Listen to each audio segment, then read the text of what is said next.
oot varmaan Markuksen äiti. Heli, hauska tavata. Siis mä oon Markuksen tyttöystävä. Nice. Onhan se. Kiva juttu. Naisystävä. Se varmaan voitkin sanoa Markukselle uva syntymäpäivä äidiltä. Mä ajattelin, että me voitais tutustua toisiimme vähän paremmin. Vaan tutustu toisiimme.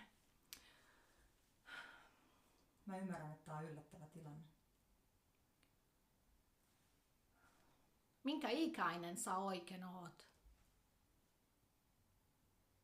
Sähän halusit tutustua. 52. 52! Se on aika enemmän kuin 26. Mulla ei iällä koskaan ollut mitään merkitystä.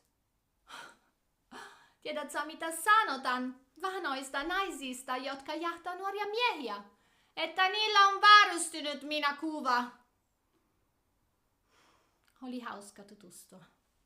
Tiedätkö mitä sanotaan nuorista miehistä, jotka jahtaa vanhempia naisia? Että niillä on rakkaudeton äitisuhde. Vitun hamma.